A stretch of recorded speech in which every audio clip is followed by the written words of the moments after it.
కోనసీమ తిరుమల వాడపల్లి శ్రీ వెంకటేశ్వర స్వామి ఆలయం ప్రతిరోజు స్వామి దర్శనం చేరే భక్తులు హుండీలో నగదు, బంగారం, వెండి, విదేశీ కరెన్సీలు సమర్పిస్తున్నారు.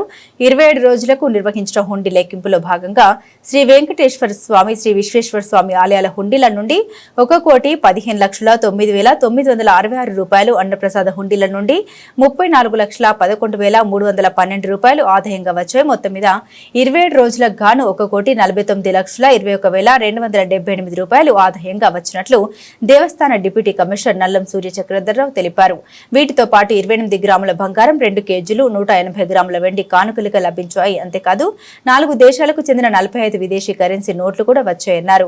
హుండీ లెక్కింపుకు పర్యవేక్షణ అధికారిగా అమలాపురం దేవాదాయ శాఖ అధికారి అసిస్టెంట్ కమిషనర్ వి సత్యనారాయణ, తనిఖీదారులుగా TVSR Prasad, M Satyanarayana, Velicheru group 3 దేవాలయాల ప్రతినిధులు, అర్చక స్వాములు, గ్రామస్తులు, పత్రికా ప్రతినిధులు, శ్రీవారి సేవకులు, దేవస్థాన సిబ్బంది హుండీ లెక్కింపులో పాల్గొన్నారు.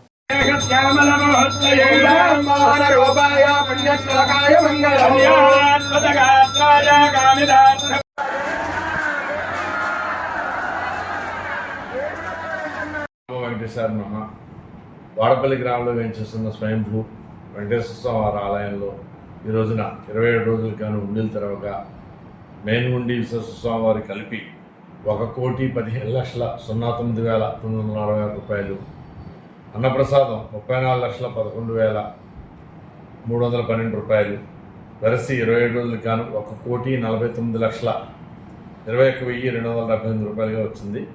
అలాగే బంగారం 8 గ్రాములు, వెండి 2 కేజీలు 180 గ్రాములు వచ్చింది. అలాగే 7 దేశాలకు చెందిన 45 ఫారిన్ కరెన్సీ కూడా మనకు రావడం జరిగింది.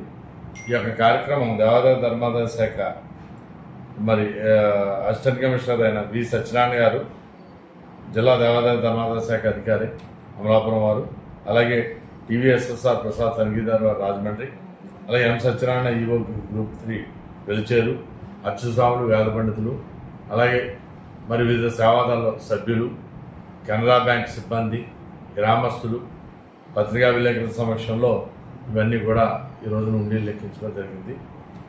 మరి సుమారుగా ఒక ఎన్హాన్స్మెంట్ కూడా యావరేజ్ని 49,000 పైబడి రోజుకి ఆదాయం పెరిగింది.